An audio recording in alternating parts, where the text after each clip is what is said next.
The galaxy was silent when the Empress of the Zaltari Empire agreed to marry a human. Her name was Vayara, a ruler spoken of in whispers across 1,000 worlds. To her people she was divine, beautiful, untouchable, and eternal. But even a goddess can be broken by fear. For generations, the Zaltari had lived in darkness. Their eyes, once bright as stars, had been cursed. Any touch of light burned them. So they built their palaces deep beneath their planets, away from suns and starlight, hiding from the universe they once ruled. When war came to their borders, they needed help. They turned to Earth, a young, reckless world known for its courage and madness. The humans agreed to help, but demanded peace, not war. And to seal that peace, they asked for something unthinkable, a marriage, between the Empress of the Zaltari and a human soldier. At first, Vayara refused. To bind herself to a mortal, a creature of light, was an insult. But her advisors spoke of danger. Her empire was weak, her people starving. If Earth withdrew, they would fall into ruin. And so, for the sake of her people, the Empress accepted. The chosen human was named Elias Ward, a captain from Earth's defense fleet. He was no noble, no prince, just a man who had seen too much war and carried quiet scars in his heart. When he was brought to her world, they made him live in darkness so the Empress could stand before him without pain. Their wedding took place in a vast hall where no light burned. Shadows swirled like smoke and every sound echoed through the cold stone. The Zaltari nobles watched in silence, their silver eyes gleaming faintly in the dark. Elias could not see the Empress's face. He could only hear her voice, soft, distant like music through water. "I am Vayara," she said, her tone steady but heavy. "Ruler of the Zaltari, daughter of night, I bind my life to yours as the treaty demands." He hesitated, his human heart beating fast in the endless dark. "I am Elias Ward," he replied quietly. "Soldier of Earth, I accept your bond not for politics but for peace." Their hands met. Her skin was cool, smooth, almost like marble. His hand was warm, trembling. For a long moment, neither moved. And then, something passed between them. A spark, faint but real. The hall filled with whispers. The ceremony ended. The Empress withdrew her hand, but she could still feel the warmth where he had touched her. That night she sat alone in her chamber, thinking of him. A human, a being made for light. She should have hated him, but she didn't. There was something different about this one. He had not bowed before her as others did. He had not called her divine. He had simply spoken to her, as if she were human too. When she closed her eyes, she could still hear his voice, calm, steady, honest. In another world, perhaps she would have walked beside such a man beneath the stars. But in hers, the stars were poison. Elias, on the other hand, lay awake in the chamber they had given him. The air was heavy, filled with the scent of stone and strange flowers that bloomed without light. He wondered what she looked like, this Empress of the Dark. He had seen her empire's power, its ships like black wings across the stars, but never her face. He smiled faintly in the dark. She sounded sad, he whispered to himself. Sad and lonely. Far above in her chamber, the Empress sat before a window sealed with crystal obsidian. Beyond it was space, endless and beautiful, but she could not open it. The light would blind her. For the first time in centuries, she felt something stir in her chest. Something she had almost forgotten. Curiosity. Who was this man who spoke of peace, not power, who accepted darkness without fear? In the quiet, she whispered his name for the first time. Elias. And though the galaxy slept, the Empress of the Zaltari felt her heartbeat, not for duty, not for empire, but for a single human she could not see. That night, the darkness no longer felt as safe as before. The palace of the Zaltari was a place of shadows. Every hall was dim, every wall built to hide from light. To a human like Elias, it felt like living inside a dream that refused to wake. Days passed, though he could not tell one from another. There was no sunrise here, only the gentle hum of unseen machines and the soft rustle of footsteps that came and went. The Zaltari servants moved like ghosts, speaking little, never meeting his eyes. Only she spoke to him. Every night when the halls fell silent, Empress Vayara came to the chamber they shared. She would not light a single flame. They sat in pure darkness, speaking across the void between them. At first, their words were cautious. She asked about Earth, its people, its wars, its oceans. He answered patiently, telling her about cities that shone with lights like 1,000 stars, about forests that whispered with wind and rain. "I cannot imagine such places," she said one night. "My people fear the sky. We build walls to keep it away." "You don't have to fear it," Elias replied softly. "The sky is not cruel. It's free. It's where everything begins." Her voice trembled when she asked, "And what do you see when you look at it?" "I see hope," he said. The word lingered between them, heavy and strange. For Vayara, it was a feeling she had long forgotten. Hope belonged to mortals, not to empresses who ruled in eternal night. Yet every time he spoke, she felt a warmth in her chest, something real and dangerous. Sometimes she reached out her hand through the darkness until she found his. His skin was warm, rough from battle. Hers was cold and smooth, almost fragile. When their fingers touched, she always gasped softly, as if surprised that such a simple thing could feel alive. "Your hand," she whispered once, "feels like the sun might." He smiled. "Then hold it as long as you can." They sat like that for hours, saying nothing more. It was strange how silence could feel so full, but not everyone was pleased. The Empress's advisor, Lord Krexel, watched with growing anger. He despised humans. To him, they were reckless creatures who played with light and flame, spreading chaos wherever they went. And now one sat beside his Empress, whispering strange ideas in her ears. "Your Majesty," Krexel said one evening, bowing low, "it is unwise to grow close to this human. He is not of our kind. He cannot live in our world." Vayara's voice was calm but sharp. "He is my husband by the will of the treaty." Krexel lifted his head. "By the treaty, yes. But your heart is not bound by politics. Do not forget, light destroys us. It will destroy him too." The Empress said nothing, but after he left, his words echoed in her mind. Could it be true? Could this fragile bond only end in pain? That night, when she met Elias again, her voice was quieter than usual. "Do you ever wish you could see me?" she asked. He chuckled softly. "Every day. And if you could," she continued, "what do you think I would look like?" Elias thought for a moment. "I think you'd look like the stars, beautiful but lonely." Her breath caught. For a moment, the Empress of 1,000 worlds felt like nothing more than a woman who wanted to be seen. "You shouldn't say such things," she whispered. "My people would call it blasphemy." "I'm not talking to an Empress," he said gently. "I'm talking to you, Vayara." Hearing her name in his voice broke something deep inside her walls. She had been worshipped, feared, obeyed, but never spoken to like that. Never human, never equal. In the darkness, she reached for him again. Her hand trembled slightly, but he didn't let go. And for the first time since her world fell into shadow, Vayara felt truly seen far away.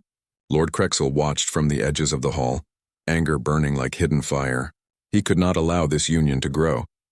But the Empress no longer cared for the old rules.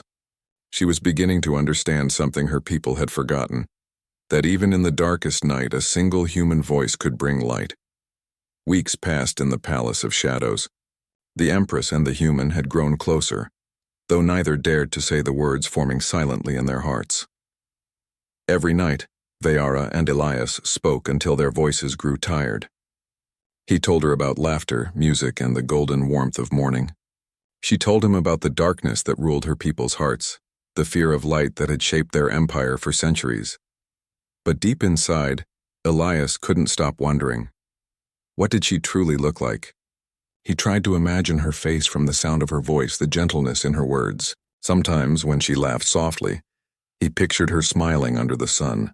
It pained him that she had never seen the light, never felt it on her skin. One night, as they sat in silence, Elias finally spoke. "Do you ever wish you could see the world the way I do?" The Empress hesitated. "It would kill me," she said softly. "My eyes cannot bear it," he frowned. "But how do you know that, Vayara? How do you truly know?" Her voice turned colder. "Because it is written. The light burns our flesh. It is the curse of our kind." Elias lowered his head. He respected her traditions, but part of him refused to believe it. Humanity had faced darkness too once. They had feared fire, feared storms, feared the unknown. But they learned and they grew. Could her people not do the same? That night, when Vayara left to attend the council, Elias sat alone in the chamber thinking of her words. The room was so dark he could not even see his hands. His heart ached with the thought that someone as kind and wise as her was trapped by fear. His fingers brushed against the small object he had kept since leaving Earth. A tiny human candle. It was nothing more than wax and wick, but it carried memories of warmth, of comfort, of hope. He turned it in his hands, whispering to himself, "Just one flame, just a little light." Elias hesitated for a long time. He remembered her warnings, her pain. But love and curiosity often walked together, and both had taken root in him. He struck the flint. A soft spark bloomed, then grew into a gentle flame. It wasn't bright, just enough to touch the walls with golden glow. For the first time in months, he saw the room around him. Black stone, silver markings, and at its center the faint reflection of his own face. And then, the door opened. Vayara stepped inside. Her veil of dark silk trailed behind her, her presence commanding as always. But when her eyes caught the flame, she froze. "Elias," she whispered, voice trembling.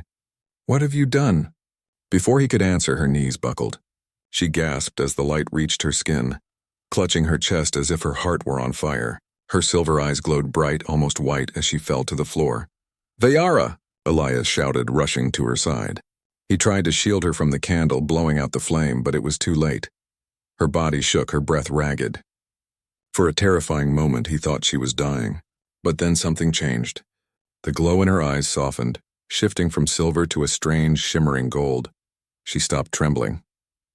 Her breathing steadied. Slowly, she looked up at him, and for the first time, she saw him, her lips parted in shock. "Elias," she whispered, tears glimmering in her eyes. "I can see you." He froze, not understanding. "You can see?" "Yes," she breathed, trembling. "I can see. The light, it didn't destroy me, it freed me." But before he could say another word, the chamber doors burst open. Guards flooded in, led by Lord Krexil. His face twisted with fury when he saw the candle, the human, and his Empress kneeling in light. "Traitor," Krexil shouted. "He dares bring death to our Empress." Elias tried to explain, but they struck him down. Vayara screamed his name as they dragged him away. The flame went out. The room fell silent again. But within her heart something bright remained. The light had not killed her, it had awakened something ancient, something true, and now, the Empress of Darkness had seen the truth. The palace of the Zaltari shook with whispers of betrayal. The Empress had been touched by light, and lived. It was something no one had ever seen before. To her people, light was death. Yet their ruler now sat in her chamber, her eyes glowing gold like twin suns. Elias had been taken away, locked deep in the dungeons beneath the palace. The guards treated him as if he were poison, but even as they dragged him through the halls, he called her name again and again, his voice echoing through the shadows. "Vayara, I didn't mean to hurt you." His words faded into silence. The Empress could still hear his voice in her mind.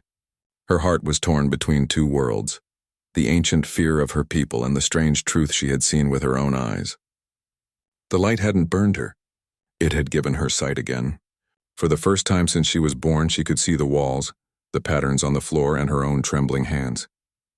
She touched her face, staring at her reflection in the polished black glass. The golden glow in her eyes frightened her.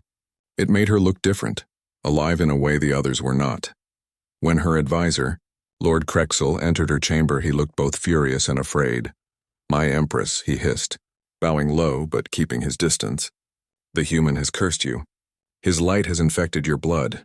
You must let the priest cleanse you before it spreads." "Cleanse me?" she whispered.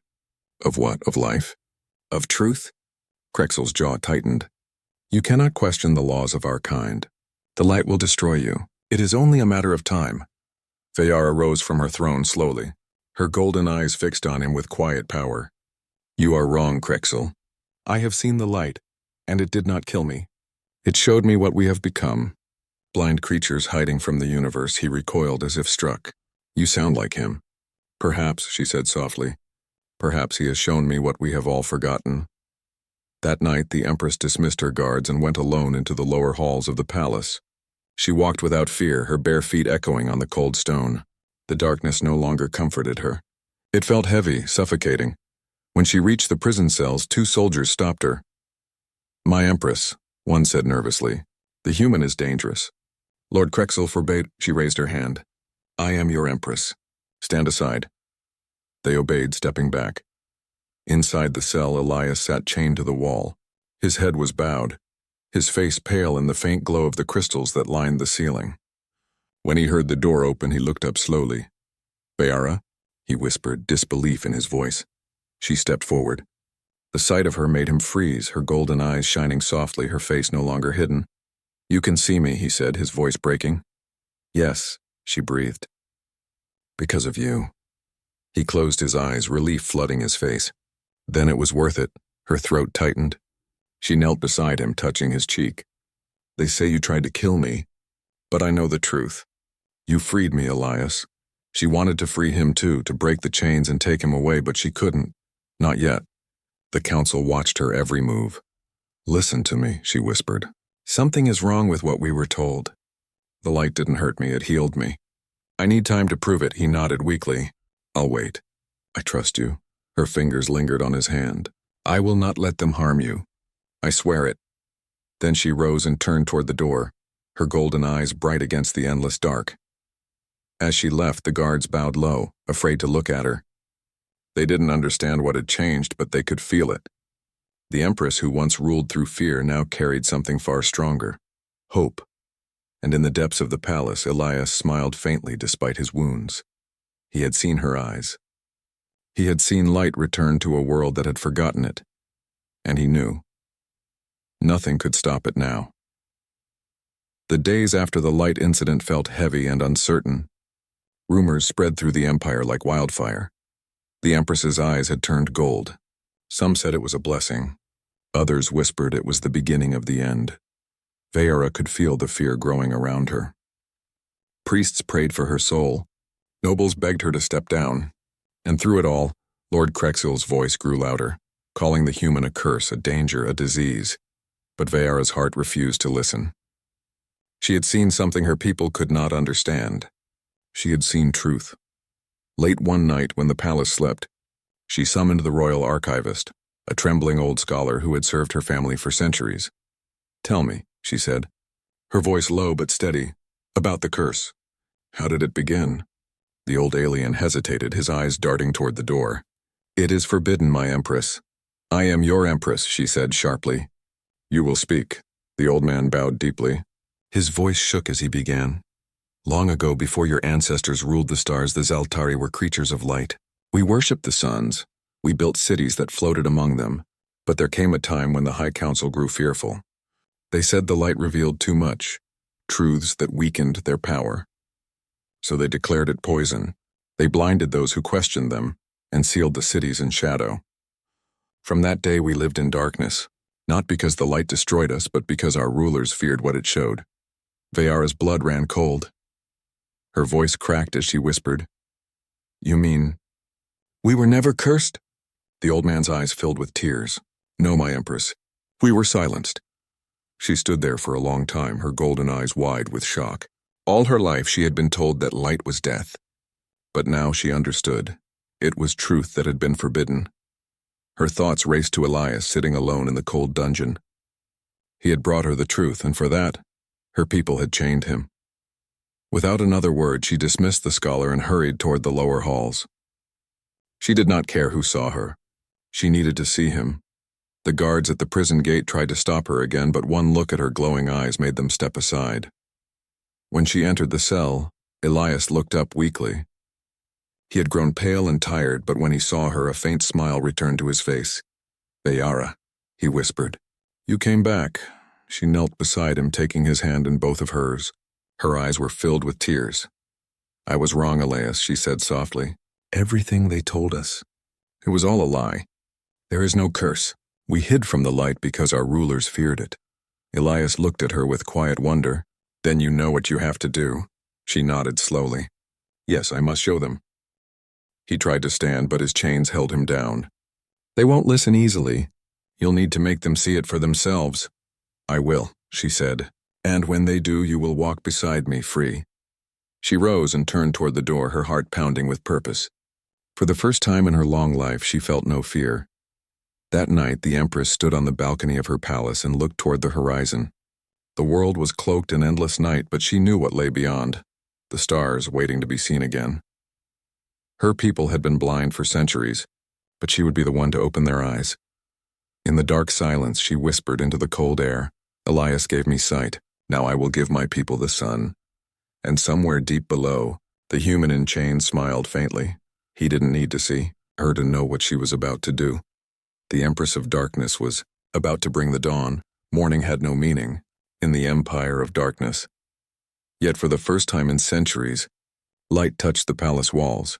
Empress Vayara stood before the great council of the Zaltari.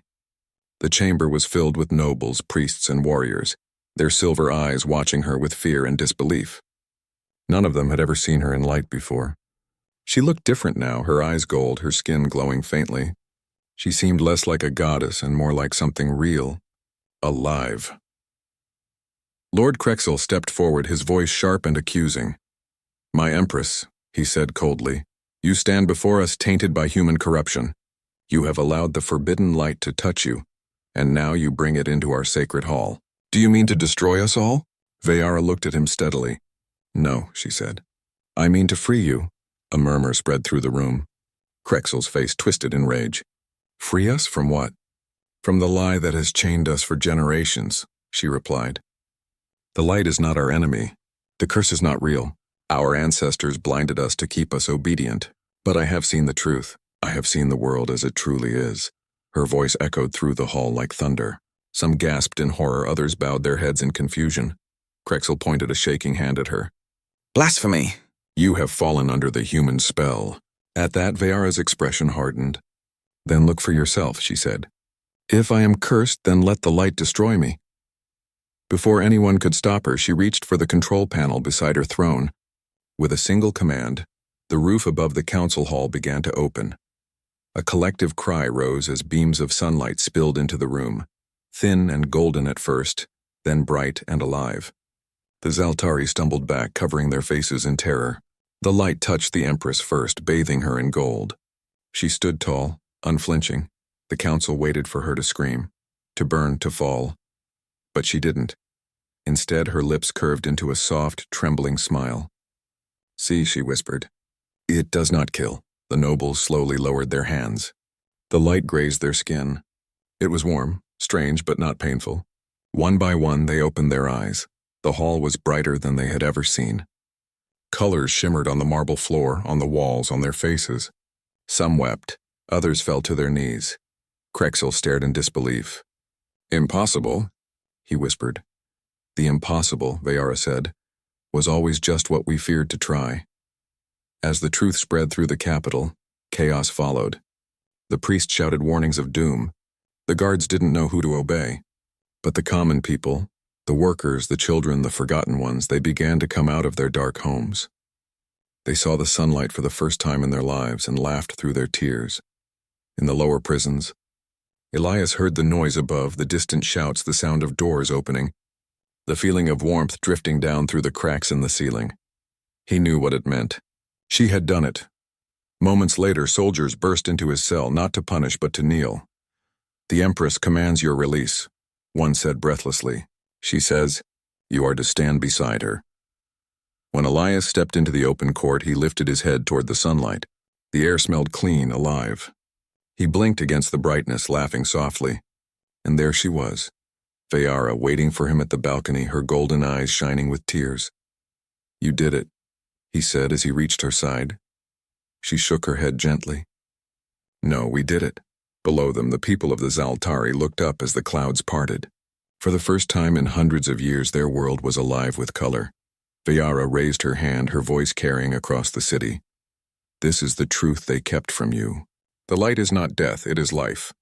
Do not hide from it anymore." And as the sun rose higher, the darkness of 1,000 years began to fade. That day, the Empress of Shadows became the Empress of Dawn, and beside her a human stood smiling, knowing that love had changed a world once bound by fear. Years passed. The empire that once lived in darkness had changed beyond recognition. Where cold shadows once ruled, light now filled every street, every home, every heart. The people no longer whispered in fear. They sang. At the center of it all stood the Palace of Dawn, where Empress Vayara ruled beside the human who had once been her prisoner, Elias Ward. Together, They rebuilt a world that had forgotten how to hope. But time, as always, demanded its price. Elias grew older. His hair turned white, his hands slower, his voice softer.